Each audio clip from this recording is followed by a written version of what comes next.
But I believe this foundational little piece will change your life if you do it. If you do it, okay? So some of you have heard of this before, and I know that you need to tell yourself before I even say this that you're not going to say, I know that. See, how do you know if you know something?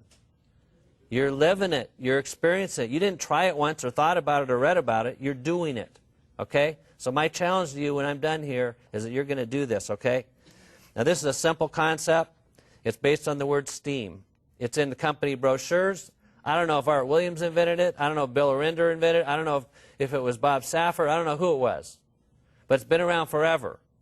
And it's still the answer. See, Art Williams didn't cold call. He talked to coaches. He talked to them, and they knew other people, and that's how the business took off. Okay, so here's how it's going to work for you. I'm going to role play this for you. You know, if I'm sitting down with you, say I'm sitting down with Johnny, and I showed Johnny what I'm doing, a quick presentation. At the end of that presentation, I say, Johnny, you know what, I'm expanding. I know it's probably not for you right now, but would you help me out? I want to play a little game with you. By the way, this is how I find my best people. You play a game with me? He says, okay, I'll play a game with you. So I'm just going to describe the type of person I'm looking for, and you don't think, just if a name pops in your head, you tell me that name real quick, okay? So who pops your name in your head when I say teacher? Who comes to mind when I say, who's the best teacher you know? Oh, Fred? Fred? He's a teacher? Okay, great. How about any other teachers? No? How about, who's the best, most enthusiastic person you know? Who comes to mind? Oh, that's Sally. Okay, Sally. And how about ambitious? How about motivated? How about sales? Who's the best salesperson you know that's not pushy, but they're good with people? And by the time we're done with that, John's given me 2 or 3 first names. Now, this part's very important. This will be recorded, so if you want to listen to it again, you can. But this part's very important. I go back up the top and I say, so Johnny, what does Fred do? Or where does he teach? He's at the elementary school. Okay, great. You know what? If I called Fred and said that, Johnny, you told me he was the best teacher you know, would he be offended? Offended? He goes, no, he wouldn't be offended. Great. What's the best way to reach him? And I get a name and a phone number. So when I'm done, I have 2 or 3 names and phone numbers. Now, it's very important. I didn't say, are you okay? Is it okay? Can I call him? Would you mind? I said, would they be offended if I called and told them what you said? No? Great. What's the best way to reach them? So I end up with 2 or 3 names and numbers. I leave that call. Here's the key. I leave that appointment. Minutes later, I'm on my cell phone. I'm calling Fred. What do I say to Fred? Hey, Fred, Daryl Hawes calling. We haven't met, but I was just talking to Johnny. You know Johnny? Yeah. He told me you're the best teacher he knows. If that's true, we need to get together. What's better for you, today or tomorrow? What's better for you, before work or after work? Give him 2 choices. Get in front of them. What does he say? What does Fred say? He goes, oh, that Johnny, he's always talking. Well, hey, if half of what he said is true, we should at least talk. But what's it about? Well, we're a financial company. I'm just looking for a couple key people to work with me. Probably won't even interest you. I just need your help. He says, okay. Reluctantly, he gets with me. Guess what I'm doing with Fred? Show him what we do. Real quick presentation.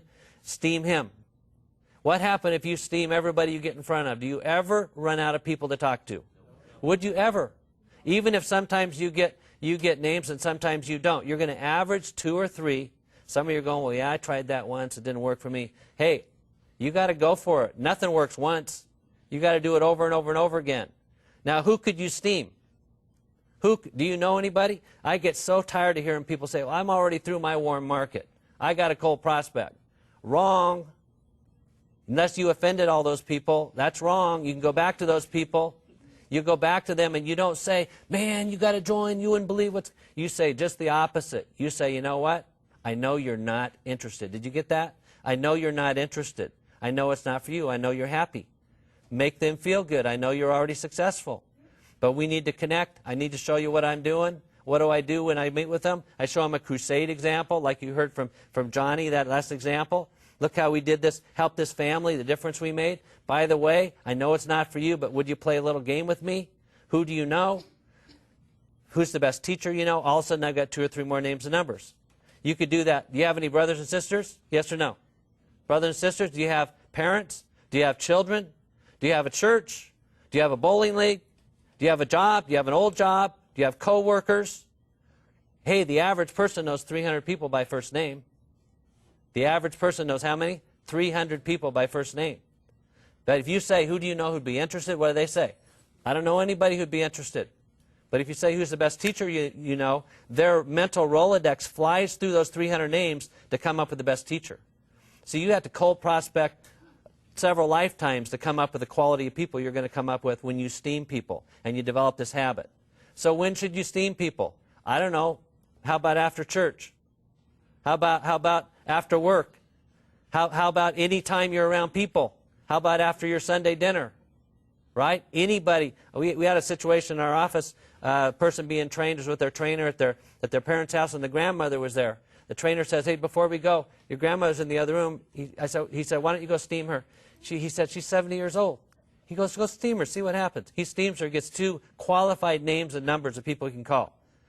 Who's going to stand up somebody when they call somebody their grandmother referred them, right?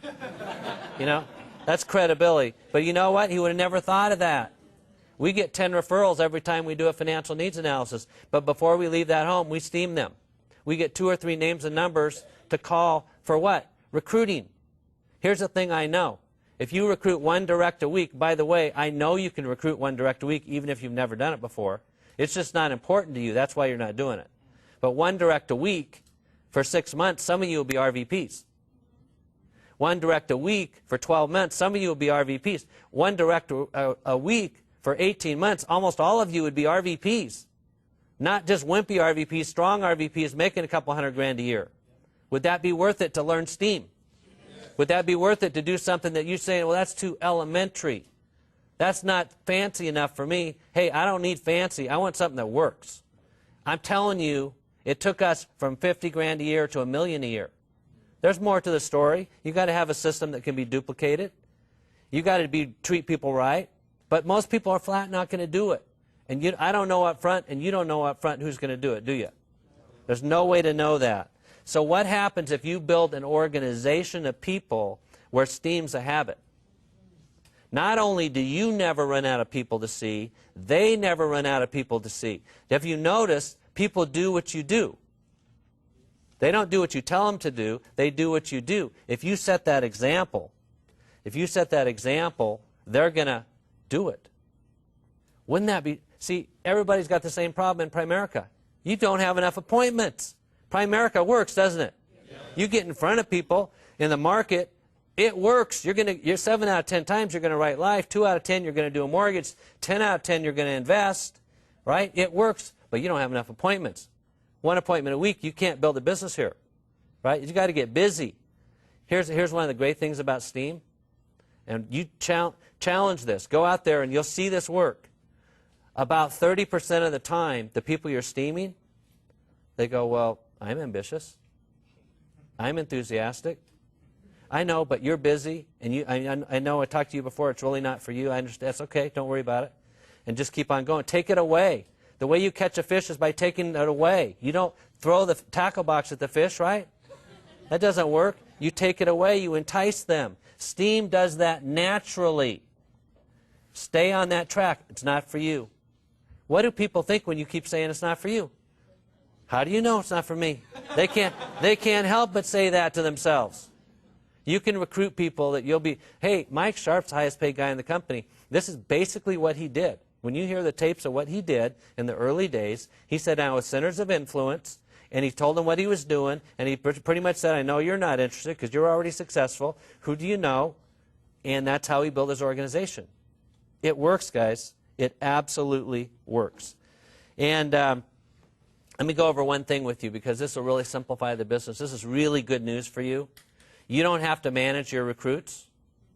You don't have to manage your regional leaders. You don't have to manage your RVPs. You don't have to manage your spouse, your husband, your wife. You don't have to manage them. You don't have to manage your children. You don't have to manage the economy. You don't have to manage the interest rates. You don't have to manage what's going on in real estate. You don't have to manage anything. Well, no, you have to manage one thing. Y-O-U. And I know that's not that easy. But doesn't that simplify your life? If you go out and recruit 1 direct a week, you manage your time, you manage your focus, you are going to build a big business here. I don't care if you're outgoing personality or shy like I am. I don't care if you're Mr. Personality or no personality or Mrs. Personality, right? That doesn't matter. It's finding the right people. You don't make people, we find nice people. We don't make people nice, we find nice people, right?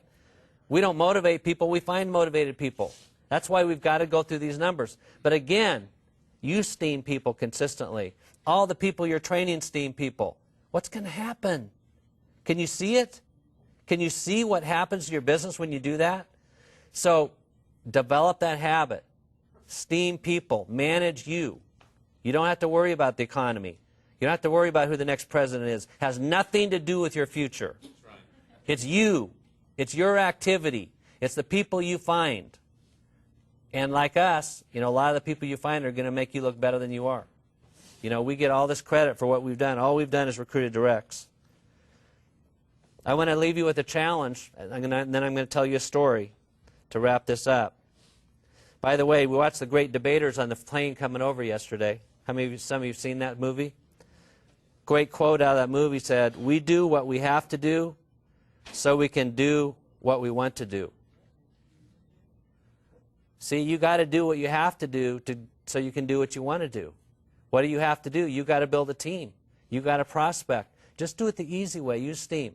So I'm going to ask you on a piece of paper right now, I don't care if you're in your office or your home or in the studio right now, I'm going to ask you to make a commitment to you. Okay, a commitment to you. Today's Monday. Next Monday's going to come fast. You have 7 days. If you set your mind to it, how many people can you and how many will you steam between now and next Monday? Some people will say 2. That's 2 more than last week, right? Some people say 5. I've had several people tell me 21. Nobody's ever done 21 in a week. I'd like to see somebody break that record. You tell me at the end of a week if you didn't move your business. You tell me if you didn't come up with some new possibilities. You tell me if you aren't excited next Monday. But you're making a commitment to you. A lot of you aren't even writing in the studio here. Probably nobody at home is either. See, that's the thing. I know most of you aren't going to do it. You don't want to make $1 million. You're not serious. You're not focused. I've given you the key, the answer. Most of you will not do it. That's a sad thing. Some of you will, though. See, we passed up so many people in this company. I'm not never mentioning any names, but a lot of our heroes are not making the money we're making. You know why?